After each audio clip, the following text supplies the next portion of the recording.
I opened my eyes in a hospital bed, confused, and then I heard the nurse whisper, "She's been missing for 5 years.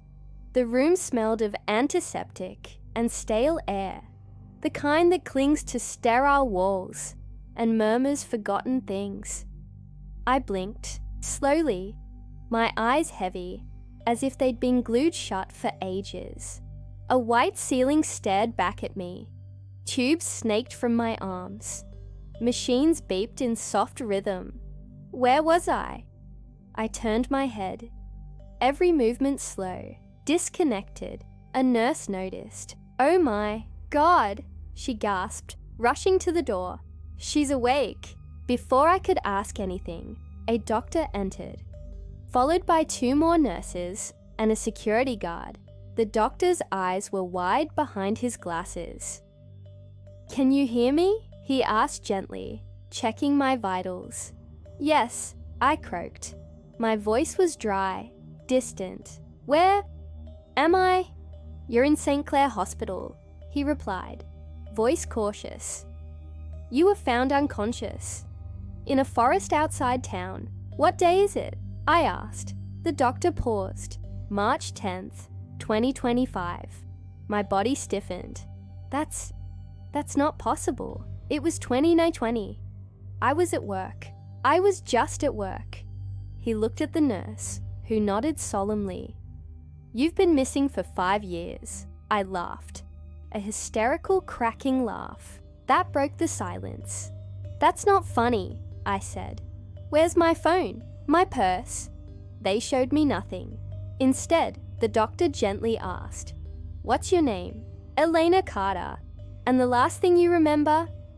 "I was walking to the parking garage after work. It was raining. I had an umbrella. Blue, I think." He nodded slowly. "That was the last time anyone saw you." June 21st, 2020. Over the next few hours, they ran tests. Blood, reflexes, memory checks. I passed everything, except the timeline. Then the biggest shock came. The door opened. A man walked in. Hair grayer, face aged, but eyes I knew. "Jason," I whispered. "Oh my God, my husband." He stood there like a ghost. Then tears filled his eyes as he rushed to me and held my hand tightly. "I thought I'd lost you," he whispered. "Forever." I clutched him back, crying into his shirt. "Where's Lily? Where's our daughter?" Jason didn't speak at first. His silence cut deeper than any answer. Finally he said, "She's fine. She's 9 now. But she doesn't remember you." "What do you mean she doesn't remember me?" "I tucked her into bed every night. You disappeared when she was 4. She's been raised by someone else. Eleanor."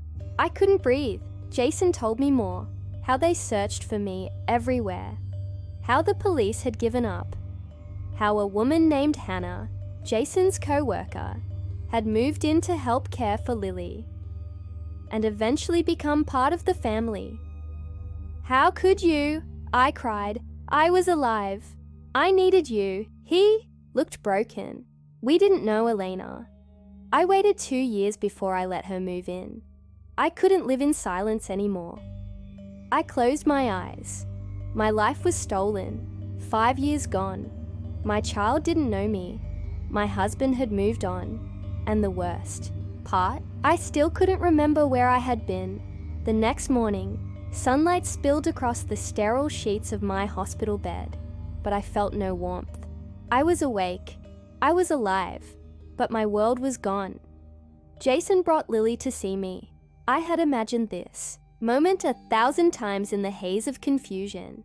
My daughter rushing to my arms, crying, "Mommy!" But reality was crueler. She stood at the foot of my bed, holding a small stuffed bear, clinging to Jason's hand. Her eyes were wide, but blank. This is your mom, sweetheart," Jason said gently. Lily looked at me, quiet, confused, and then, in a voice that broke me, she asked, "Is she sick, Daddy?" Jason crouched beside her. "No, baby, She's been sleeping a long time. Lily turned back to me. Why do you look like the lady in the photo book? My heart cracked. I stretched my hand toward her. Lily, it's me. I'm your mommy. She took a step back. Later, Jason tried to explain. She knows about you, he said. We kept your pictures. We told her stories, but to her, Hannah is the one who sings her lullabies, takes her to school. You're just a memory.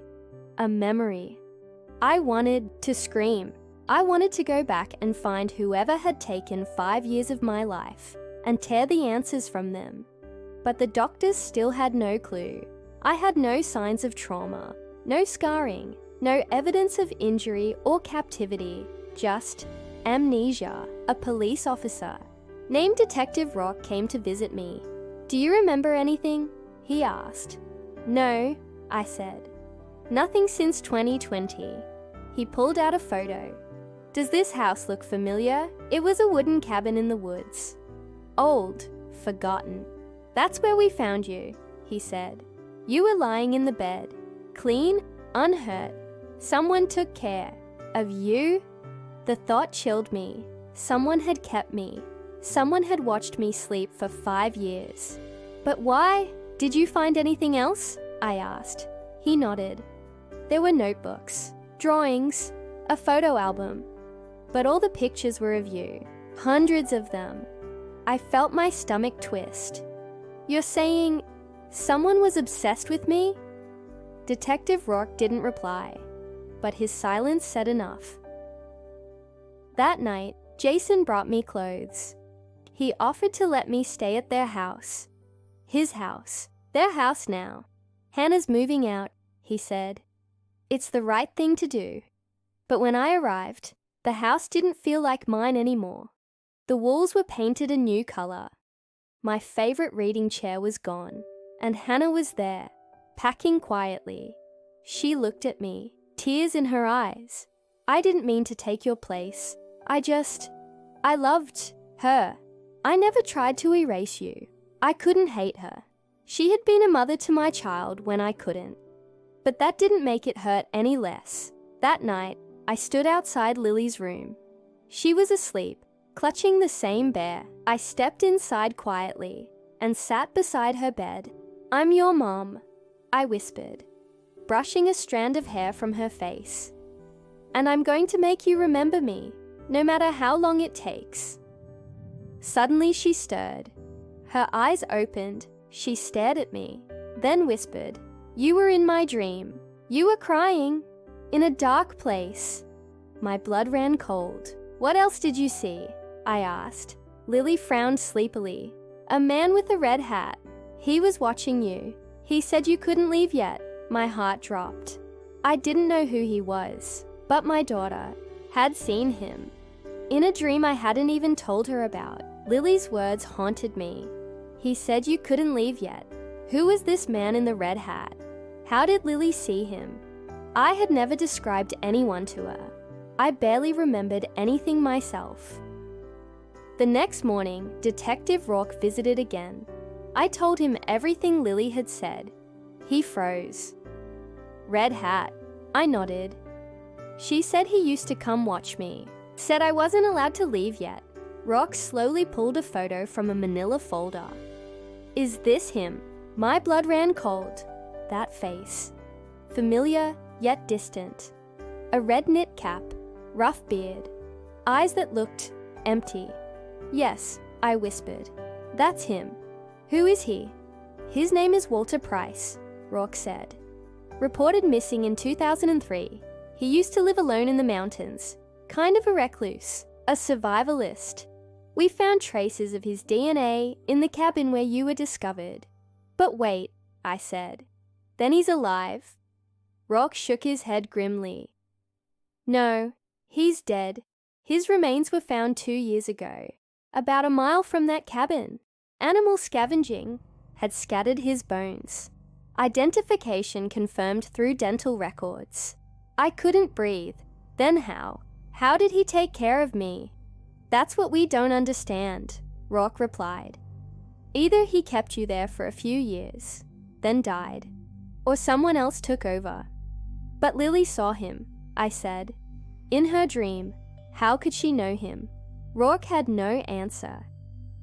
That night, I couldn't sleep. I wandered into the hallway. Jason had left a nightlight on in Lily's room. I peeked in. She was asleep, peaceful, but then, a noise. From the downstairs hallway, I crept to the staircase.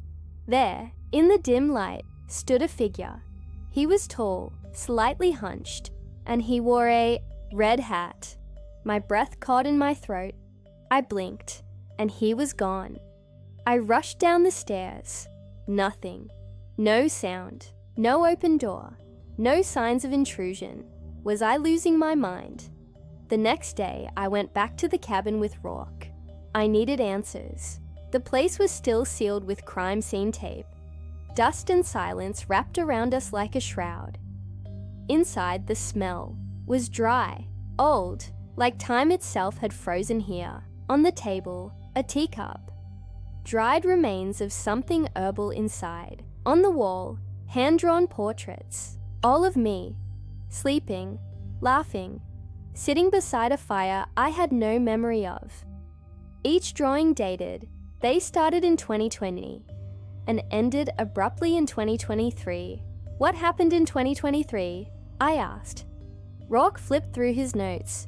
We believe that's when he died. So who cared for me after that? I whispered. That's when we heard it. A creak from the attic. Rourke signaled me to stay put. He drew his weapon and climbed the narrow stairs. I held my breath. Then I heard him shout, "Don't move!" I rushed up behind him. There, crouched in the attic, was a woman, thin, wild-eyed, and clutching a photo of me in her trembling hands. Rourke handcuffed her. She was muttering. I kept her safe. He told me. Who are you? I demanded. She looked up at me. You don't remember me? She said softly. I'm your sister. She's your sister. Detective Rourke stared at the trembling woman handcuffed. On the attic floor. I couldn't breathe. My world tilted. No, I whispered. I don't have a sister. I was an only child. The woman's eyes met mine. Red, tired, yet filled with something close to love. I'm Emma, half-sister. Our father. He had a second family. You never knew. I never told you. Back at the station.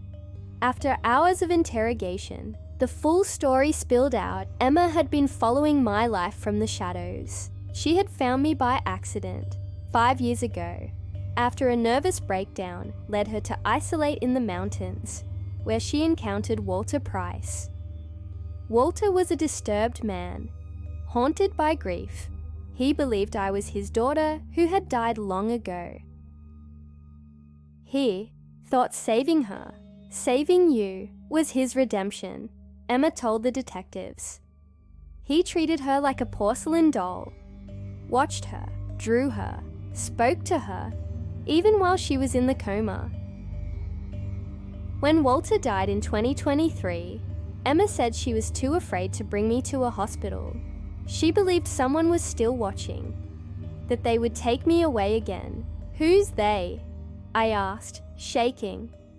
Emma looked at me, eyes wide. The people who took you first. Detective Rourke was skeptical, but Emma insisted. I wasn't the one who hurt her. I found her. She was already broken.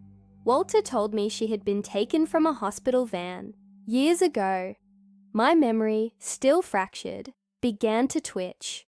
Flashes of white halls, a van, gloved hands, a sharp needle. Then, darkness. I hadn't been kidnapped from my home. I'd been taken on the way to a therapy clinic. The van never reached its destination. 3 weeks later, an anonymous tip led to the arrest of a former paramedic turned cult member.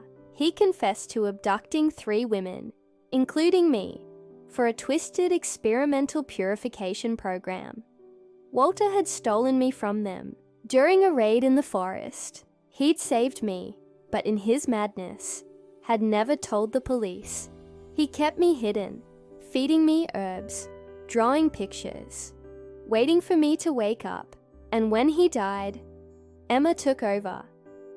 Now I sit in a hospital garden, watching Lily play with Jason. My life, a mosaic of shattered pieces slowly fitting together. Emma is in a psychiatric facility. She writes me letters. I read them sometimes. One line repeats in every letter. I didn't mean to steal your life. I just wanted to give you back what they took. Sometimes I believe her. Sometimes I don't know what to believe, but I'm awake now, and I'm never going back to sleep.